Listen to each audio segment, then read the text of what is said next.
Muy buenas, bienvenidos sean a este especial, Mitch, 10 años después a través de Mega Canal 28. Les saluda Johnny González. En esta ocasión les vamos a llevarles a ustedes una cronología de lo que pasó en el mes de octubre de 1998.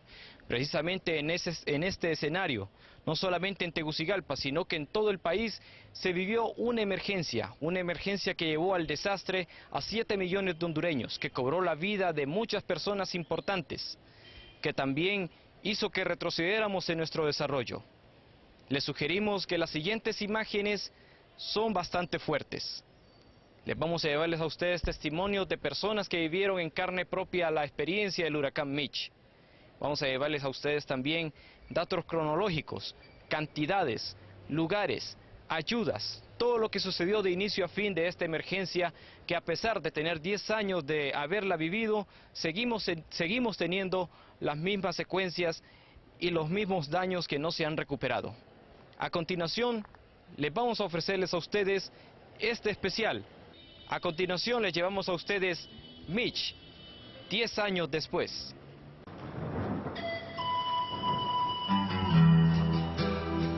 Toda Centroamérica, y en particular Honduras y Nicaragua, han sufrido la peor catástrofe natural que se tenga conocimiento en los últimos 2 siglos. Ni tan siquiera el huracán Fifi en Honduras, que azotó en 1974, ni el terremoto de Managua en 1972, han tenido los efectos tan devastadores como los del huracán Mitch.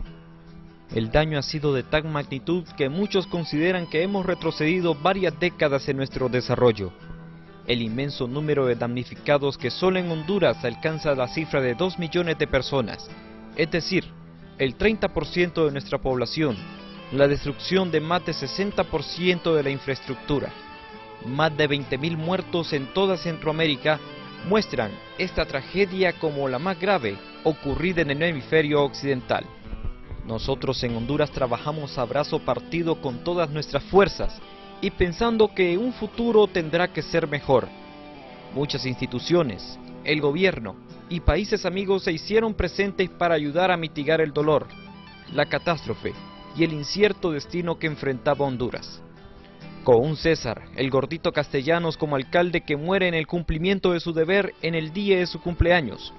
Un periodista de un medio de comunicación escrito desaparecido en acción. Parecían verdaderas señales de un fin del mundo. A continuación, mostramos cómo se originó el desastre.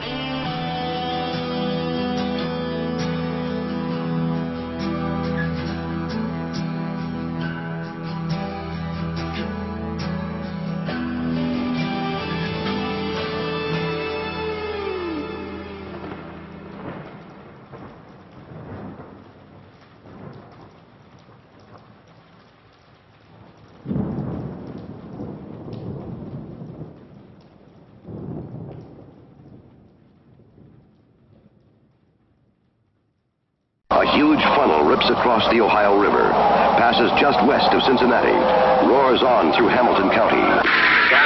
Personal del Centro Nacional de Huracanes en Miami reportó la formación de una depresión tropical en el Océano Atlántico, que más tarde evolucionaría en tormenta hasta convertirse en huracán en una temporada ciclónica altamente activa. Mitch se formó de una onda tropical africana que entró en el Océano Atlántico el 10 de octubre. Después se movió a través del océano y entró en el Mar Caribe. La onda se empezó a organizar al sur del mar y al norte de Colombia precisamente. Se convertiría en depresión tropical el 22 de octubre, estando a 670 kilómetros al sur de Kingston, Jamaica. La depresión se movió lentamente hacia el oeste, así fortaleciéndose y convirtiéndose en tormenta tropical. Así le fue asignado el nombre de Mitch. Nos encontramos con una de las personas que ha sido que han vivido parte de la vivencia de lo que fue el fenómeno climatológico, el huracán Mitch, hace 10 años.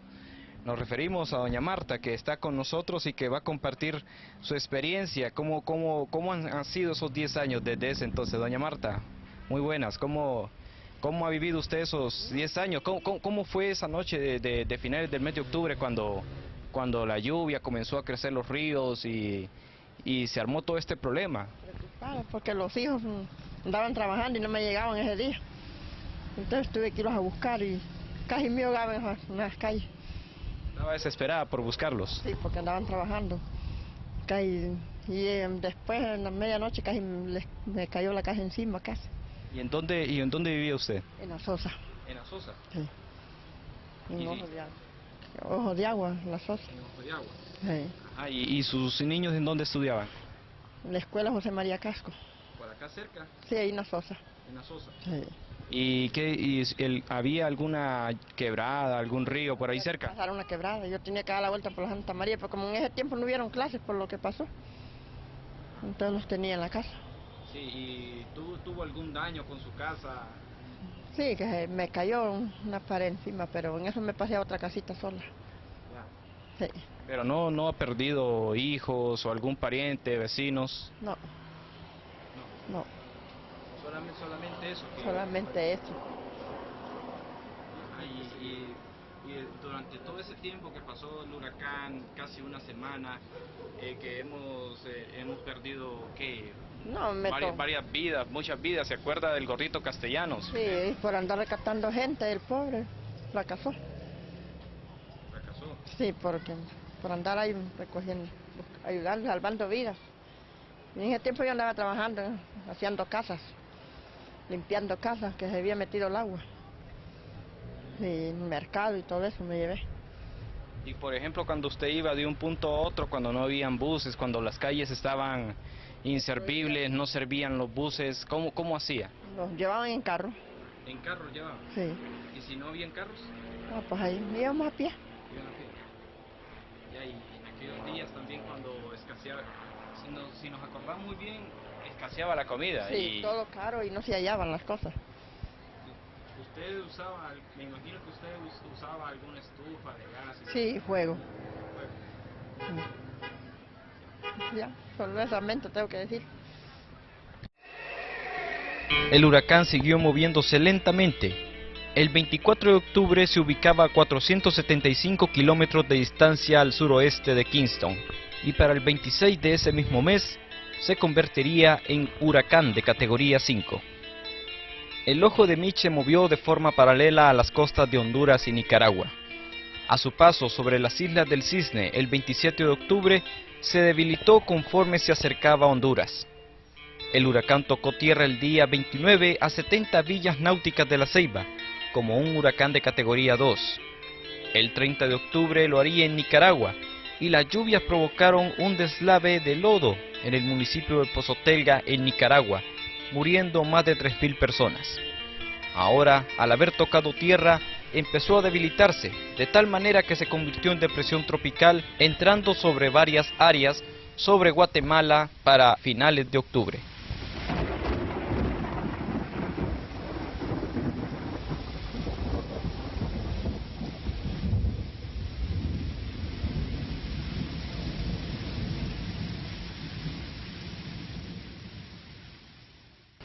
Sí, fue terrible eso.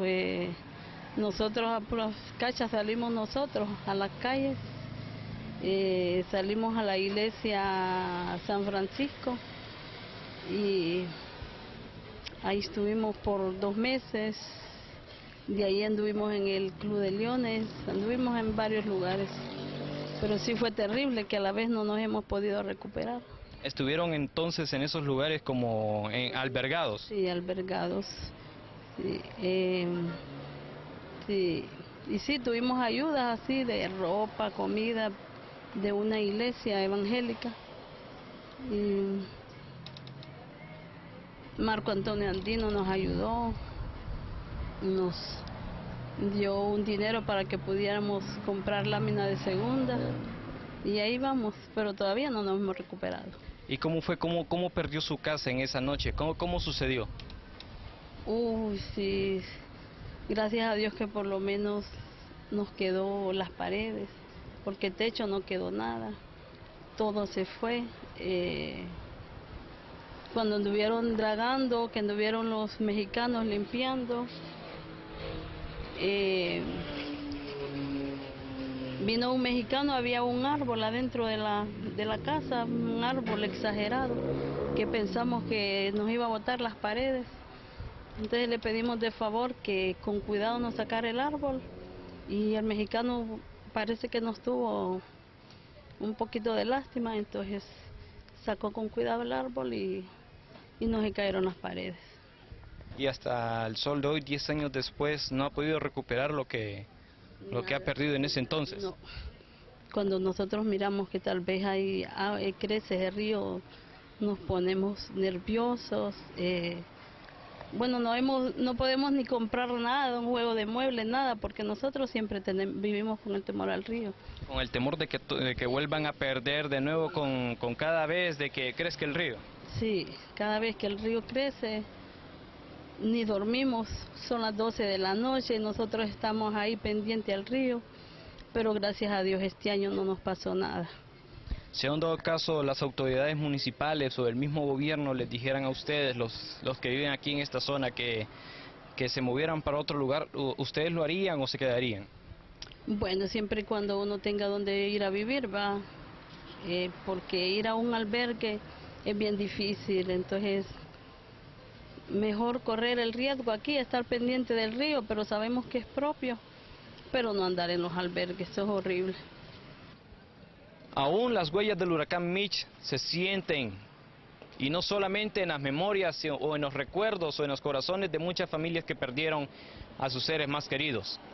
También las casas muestran una huella evidente de lo que pasó hace exactamente 10 años, como el caso de la casa que ustedes están viendo en la parte de atrás, a mis espaldas.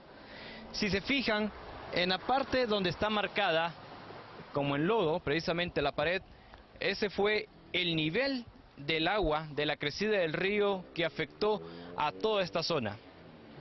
Imagínense, solo imagínense el nivel del agua que habrá llegado aquí, no digamos en otros puntos de la ciudad capital. Unas 200 viviendas se encuentran en peligro en la colonia Flor del Campo, en el sector de la cantera, al registrarse a consecuencia de las lluvias varios deslizamientos. Sin embargo, apenas un 30% de las familias han desalojado la zona. No quieren salir y está muy peligroso porque los que están a la falda acá, ¿verdad?, de la ribera del río, está muy peligroso y se ve incluso cuando se vienen los saludes de tierra, y entonces uno quiere colaborar con la gente acá, ¿verdad? Varias casas a la orilla del río se encuentran llenas de agua, pero sus habitantes no quieren dejar sus viviendas.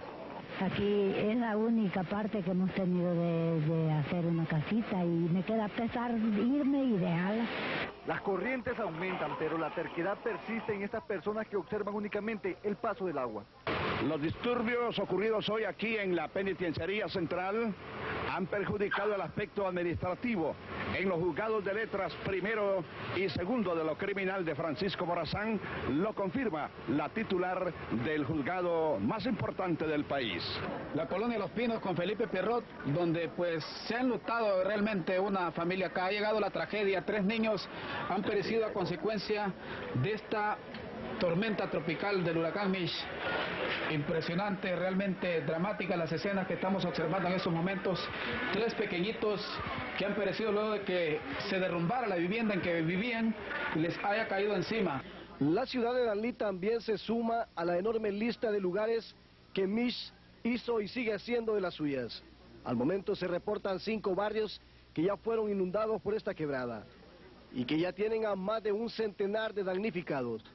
Puedo decirte de que se calculan aproximadamente unas 150 hectáreas de siembra en lo que corresponde a maíz y frijoles que está perdido. Esto es en el Valle de Jamastrán. Al igual que otros lugares en Danlí, la gente también se muestra renuente a salirse de sus casas. Los cuerpos de socorro tienen más de unas 72 horas de trabajo. Uno de los barrios más afectados y que se ha declarado su emergencia en esta ciudad es el conocido como La Ceibita. En estos momentos cambiamos de escenario. Aquí nos encontramos en lo que una vez fue un complejo deportivo aquí en la zona de la isla, lugar donde hace 10 años las embravecidas aguas del río se desbordaron, llevando todo literalmente a su paso.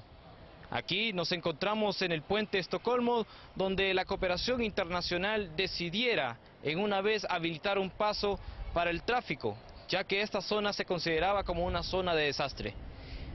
Aquí, a mi derecha, nos encontramos con la construcción de la alcaldía municipal, el complejo comercial La Isla, un complejo donde sería una solución para los vendedores de la zona peatonal del centro de Tegucigalpa.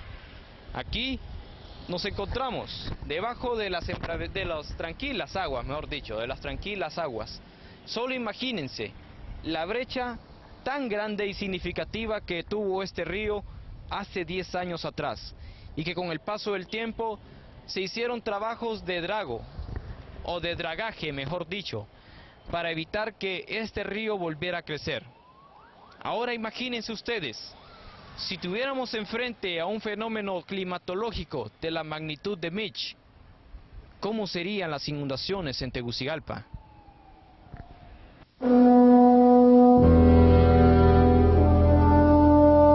En este desastre sin precedentes, además de las miles de vidas perdidas en las inundaciones, deslizamientos y en las aldeas y comunidades, fueron literalmente borradas del mapa.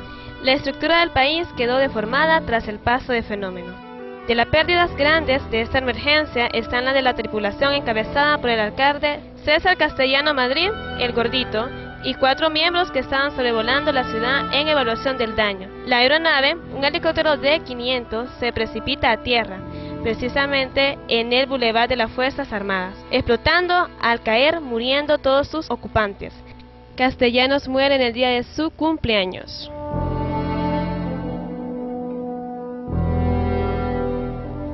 Hay muchas versiones sobre este accidente. Una de ellas fue la del sobrepeso de los tripulantes, otra la de una corriente de aire que inestabilizó la nave y la del que es un sabotaje. Nadie sabe a ciencia cierta qué pasó. En medio de las ruinas de Tegucigalpa, los entierros eran muy frecuentes, la mayoría en fosas comunes.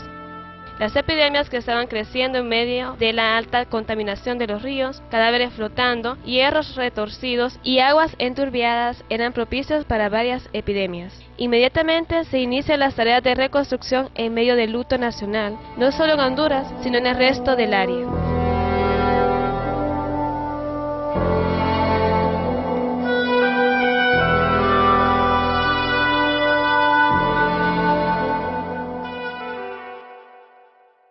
Buenas tardes, ¿cuál es su nombre?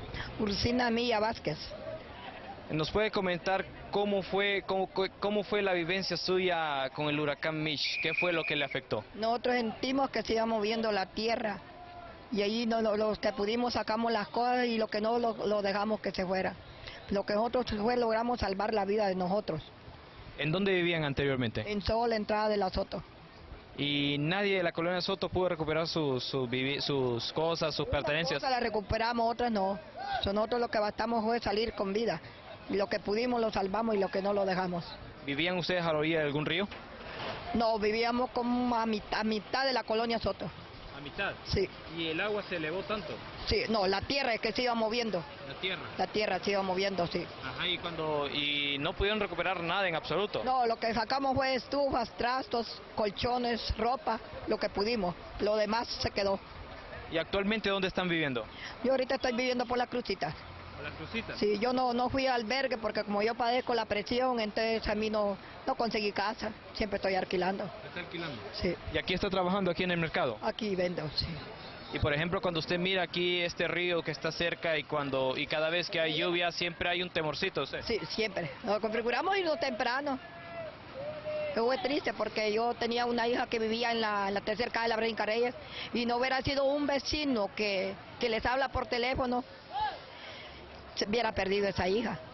Pero él les habló, ya la acrecentada iba por la Brinca Reyes, salieron en camisones hasta la Quinchón León, ella y la madrina.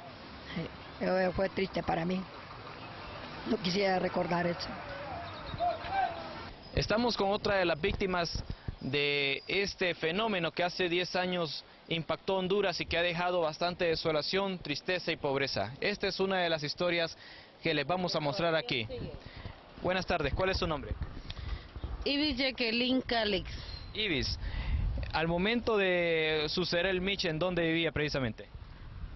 Siempre viví en Azoto y todavía sigo viviendo en Azoto. Para aquellas personas que nos están viendo, a ver si nuestro camarógrafo nos echa un enfoque por acá, esta colonia que está aquí a nuestras espaldas es la colonia Soto. colonia que fue literalmente inundada y devastada por el huracán Mitch en 1998. Ustedes al fondo también miran el río, este río que prácticamente con cada crecida de lluvias o con cada crecida de invierno, pues es una amenaza constante para los pobladores de estas áreas, principalmente del mercado y de lo que quedaron también algunas ruinas de algunas de las casas que ustedes miran por acá, casas que quedaron inhabitables, casas que han servido de refugio de delincuentes. Pero bueno, esta es parte de las historias que se viven día a día aquí en esta ciudad llamada Tegucigalpa. Ibis, al momento al momento que el huracán Mitch hizo estragos ahí en la colonia Soto, tenía familia. Pero en el momento que pasó la desgracia, solo existía una poca mitad de mi familia y quedó la media mitad, la cual ustedes están mirando. Mire, 1, 2 y 3. Fue lo poco que me dejó el Mitch. Yo le pido al señor, al alcalde, que nos ayude un poquito, tan siquiera. Si él va a ver mi casa, si aguanto para una cosa, no aguanto para otra. Entonces, si él tiene solidarización y capacidad, pues yo le agradecería mucho que él fuera a ayudarlo, sin ningún consentimiento.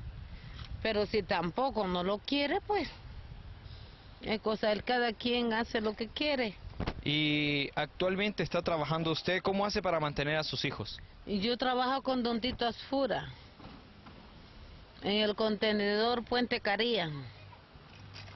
Trabajamos con Don Tito Asfura en el contenedor Puente Caría.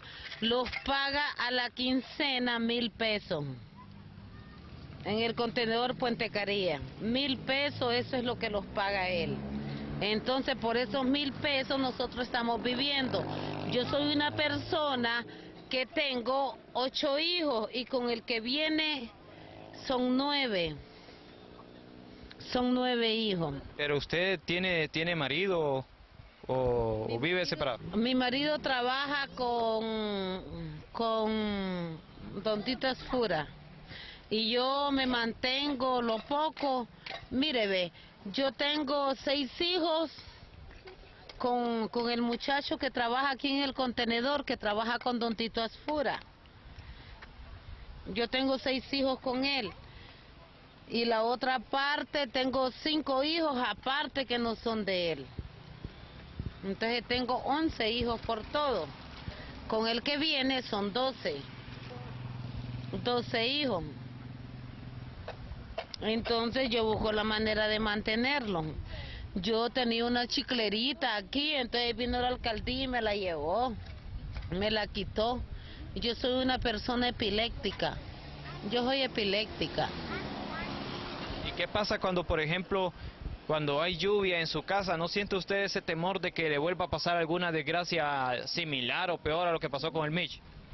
Si usted supiera, si usted fuera a mi casa y mirara cada vez que cae una lluvita, toda cosa que usted la visite para que mire. Toda cosa que usted la visite para que mire. Siempre vivimos en agua, en inundaciones y todo. Porque nadie los ha ayudado. Nadie los ha ayudado, ni el presidente, ni el alcalde. No tenemos ayuda de ninguna persona.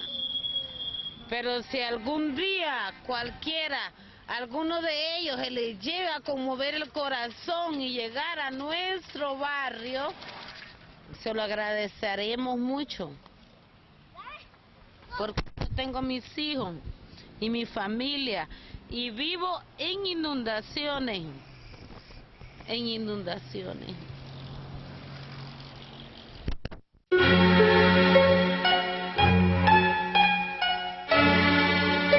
Personal del ejército, estudiantes de colegios y universidades, ingenieros, arquitectos y pusieron sus conocimientos en pro de un objetivo: salvar lo poco que quedaba del país.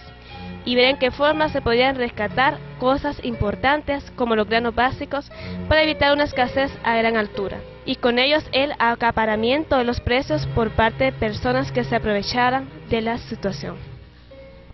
Los cuerpos de socorro estaban cortos de recursos para atender las muchas emergencias en varios puntos, donde muchas casas en barrios y colonias se dieron ante la crecida de las aguas de los ríos, los deslaves de tierra en los cerros, donde muchos prefirieron morir antes que abandonar sus pocas pertenencias, en una Honduras donde la pobreza es factor clave para que muchas familias quieren del campo a la ciudad se ubiquen en casas improvisadas y llamarlas su hogar. En cimas de cerros, bordes de quebradas, ríos y barrancos, trayendo como consecuencia que ese lugar donde vivan sea el mismo donde mueran. Este desastre ha cobrado la vida de muchas familias humildes, padres que han perdido a su esposa e hijos, esposas que han perdido a sus esposos e hijos, hijos que han perdido a sus padres y han quedado huérfanos, amparados a la mano de Dios, de parientes lejanos o de alguna institución o de personas que buen corazón que los reciban y hagan que esto solo sea mal sueño.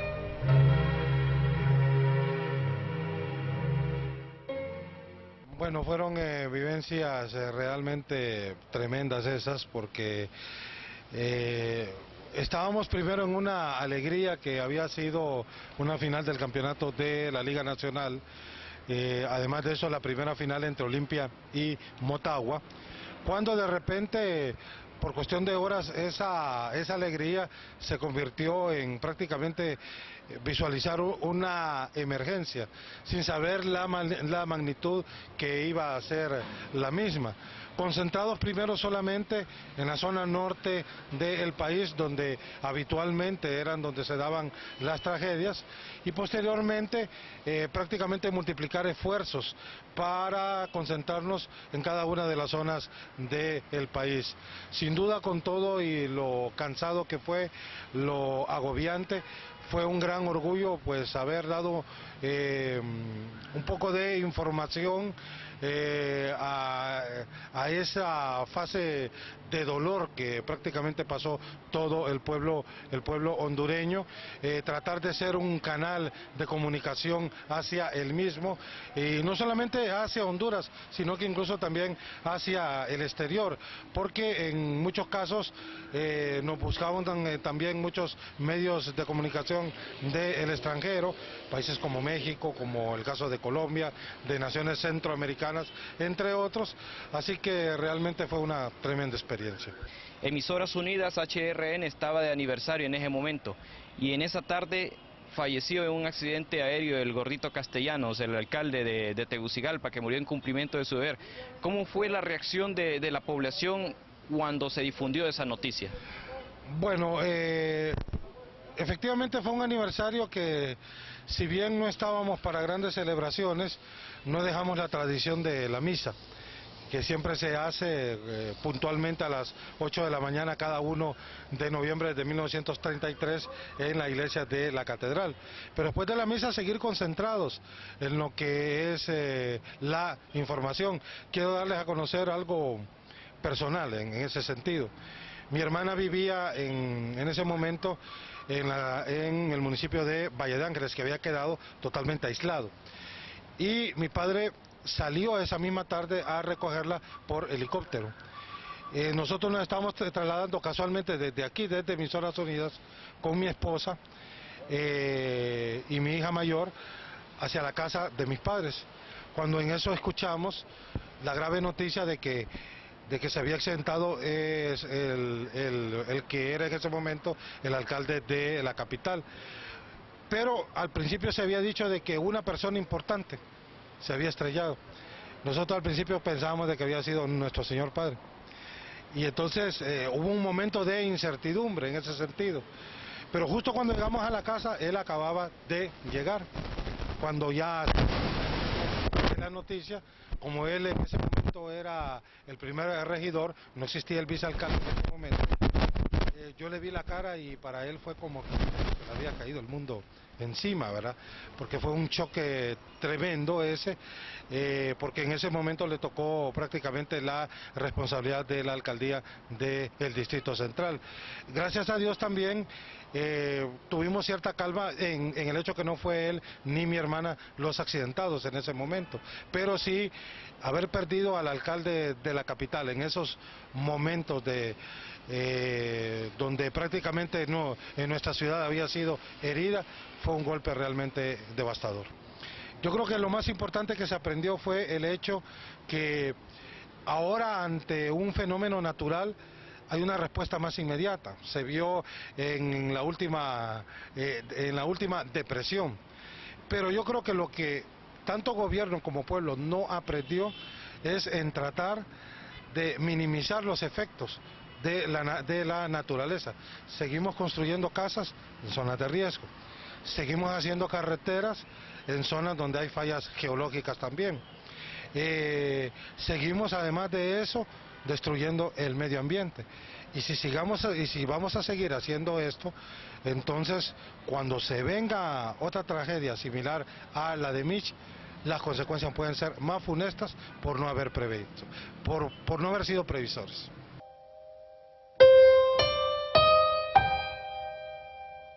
Lugares donde podían albergar a grandes cantidades de personas sin correr el riesgo de nuevas pérdidas fueron habilitados mientras pasaba la emergencia.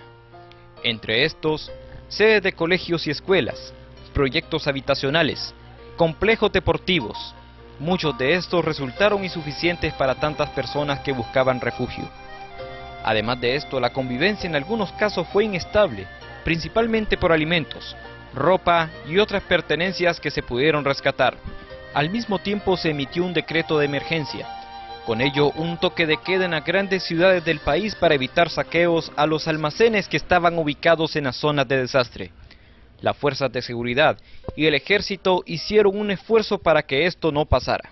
Las principales vías quedaron parcial o prácticamente inservibles debido a la gran cantidad de agua que caía en ellas, dando como resultado agrietamiento y deslaves de tierra. Al igual que puentes, la única forma de acceso a la zona de desastre fue por vía aérea, para las tareas de rescate y transporte de las personas a sitios seguros. Los días fueron pasando en medio del desastre, y así los hondureños aprendimos una valiosa lección que nos dio la madre naturaleza: nunca subestimarla en su fuerza, y levantarnos cada vez que nos caemos y empezar todo desde el principio. A 10 años después de su paso por nuestro país, Mitch continúa viviendo en el recuerdo de muchas personas que fueron parte de una historia. Cicatrices que no han sanado del todo, recuerdos muy tristes que aún no secan las lágrimas de familias que aún viven un luto por sus parientes, cuyas vidas fueron arrancadas por las aguas, y los deslaves de tierra en lugares donde viven sin moverse. Para otras personas, deciden irse a otros lugares más seguros, tratando de evitar de nuevo vivir la pesadilla que dejó Mitch 10 años después.